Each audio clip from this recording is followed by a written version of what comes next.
So could you tell me your full name, please? My name is Nina Weera Hadi Raksa. Okay.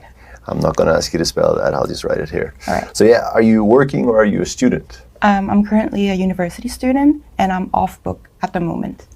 Okay. And could you tell me about your major? It's a pharmacology major. And actually, I switched from nursing to pharmacology, and I'm again in off-book period. Okay. And what do you like to do in your free time? I like to listen to music, especially R&B soul. Not a big fan of K-pop, but I would say I listen to a lot of different genres. Okay. And now let's talk about plants. So do you like to keep plants at home? Not really, as I am very bad at maintaining plant life. I'm kind of not good with taking care of them, and I do like to watch them, but it's just that I'm not very affable with maintaining plant life in general, so I don't really purchase them. Okay. And did you grow any plants when you were a child?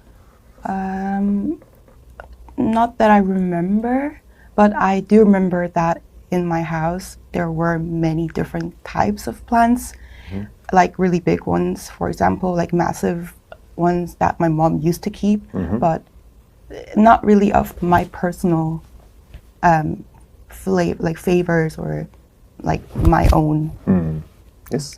And do people in your country send plants as gifts?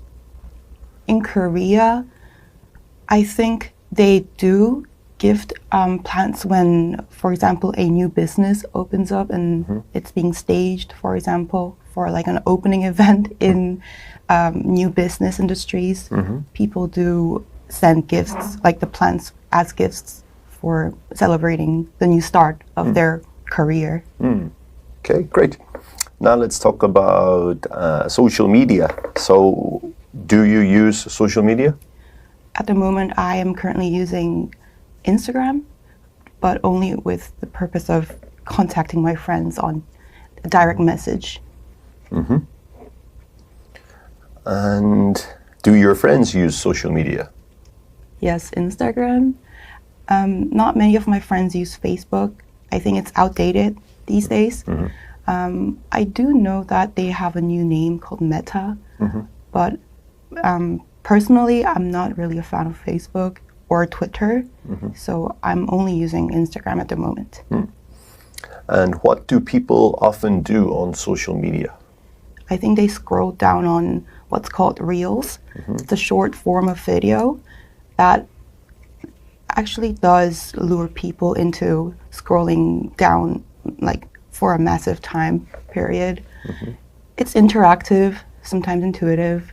The contents are drawing in people's attention easily.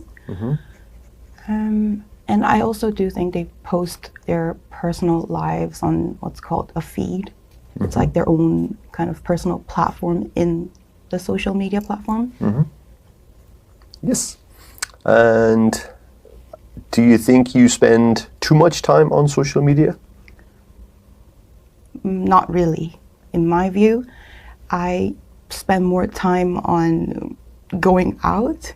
I'm not very extroverted, but it's just that I'm not really on social media all the time, nor I watch TV often. Maybe YouTube. Maybe the time I spend more regarding media is YouTube than Instagram. But as I said before, I only use this Instagram platform for contacting and DMing with direct message with my friends. So not really a big fan of scrolling down reels or spending too much time on Instagram. Okay, perfect. That'll do us for part 1. Now we'll go on to part 2 of the test.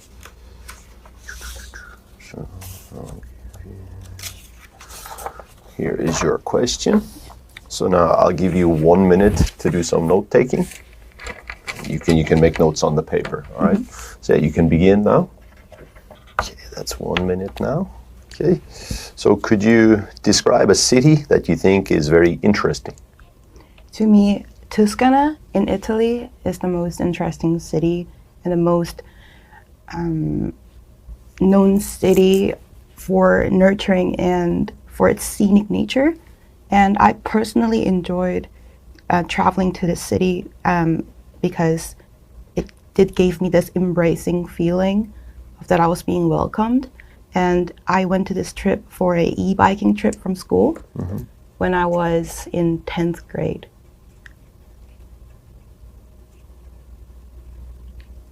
And the bike trip itself in Tuscany was relaxing enough, and also the view did lure people into having more sensible trip, I guess, in a way that, as I said, it was a very welcoming vibe, and the ambience was focused on nature, not so much of a youthful or busy, like bustling city kind of a sense, but food-wise and the nature-wise, I think it was a very sensible and relaxing trip to me. Okay, that's 123 for now. Okay, good. And do you think you would like to go back there again in the future? Not as a biking trip, but family trip-wise, yes, I would say I would go back, because Italy itself is very fairy tale-like, as in a sense that it's beautiful. So yes. Yes, okay, perfect. Okay, now let's go on to part 3 of the test. Let's keep going. So, do you think the large cities in your country will become even larger in the future? In South Korea, Seoul is already grand. For example, Sejong City, I do know that they were not of a big scale in terms of size in the past, but they have worked through and endeavored into expanding the city itself with the infrastructures and the amount of people, like the population-wise, they wanted to grow. So in terms of that, Sejong City, for example, yes. And I do think they have the potential that they will grow bigger because they're investing in a lot with population and infrastructure. And I am not really into learning about the new cities, or I don't have much of the knowledge in it. At least I know some bits, like, for example, Sejong City. Yes, yes. And what are some issues that cities face when the population increases? The biggest problem that people would face is when it's too bustling. Then, for example, in the morning when people commute to work, I guess it could have people feel suffocated. For example, in the subways. That's what I felt when I was traveling here to Gangneung today morning.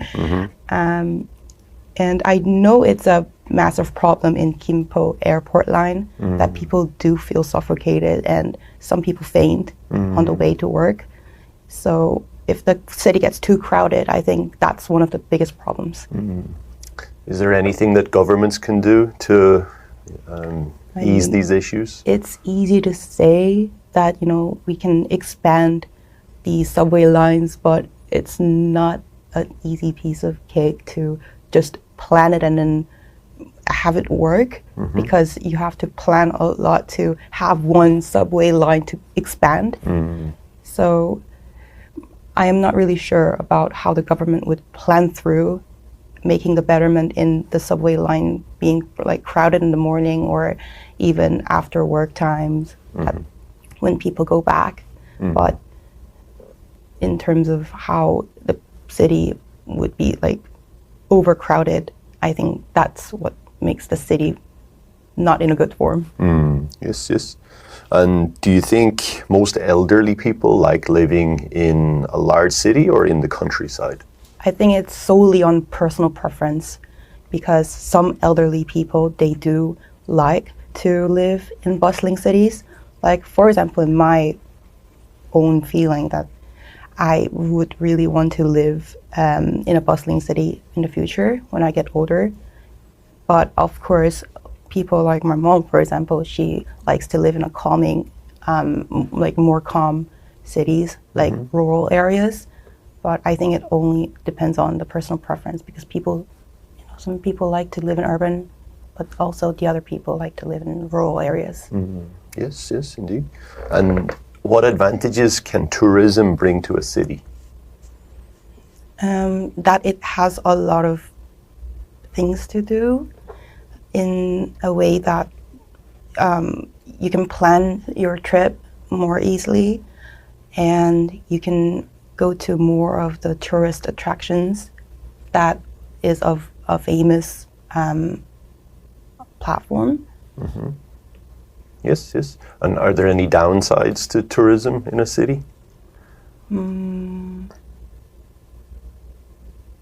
Well, I think it's a matter of